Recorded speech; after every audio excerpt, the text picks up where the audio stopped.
السلام علیکم ورحمۃ اللہ۔ ویلکم ٹو زخرف القرآن چینل۔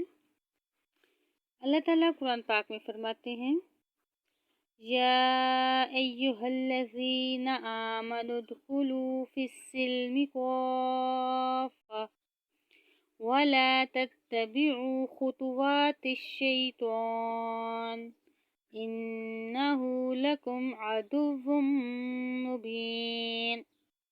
ترجمہ: اے ایمان والو، اسلام میں پورے کے پورے داخل ہو جاؤ اور شیطان کے نشانات قدم کی تابعداری نہ کرو، وہ تمہارا کھلا دشمن ہے۔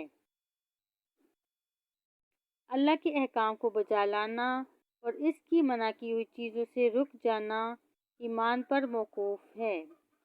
جب آدمی کے دل میں خالق و مالک کی عظمت کا تصور رہے گا تو وہ اس کے احکام کو بجا لائے گا اور اس کی منع کی ہوئی چیزوں سے رک جائے گا۔ یہ تصور اسی وقت پیدا ہو سکتا ہے جب آدمی کثرت سے اللہ تعالیٰ کا ذکر کرے۔ اس کے لیے اللہ تعالیٰ نے بعض عبادات کو مشروع کیا ہے۔ پھر جب ایمان مضبوط ہو جائے تو اعمال بھی بہتر اور مضبوط ہوں گے، جس سے انسان کی اصلاح ہوگی اور وہ دنیا اور آخرت میں کامیاب ہو جائے گا۔ لیکن اگر اس کے برعکس معاملہ ہے تو ظاہر ہے کہ نتیجہ بھی اس کے برعکس ہی ہوگا۔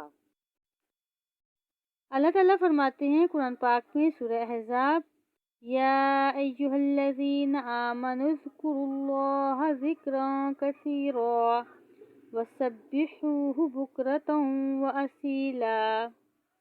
اے ایمان والو، اللہ تعالیٰ کا ذکر بہت زیادہ کرو اور صبح و شام اس کی پاکیزگی بیان کرو۔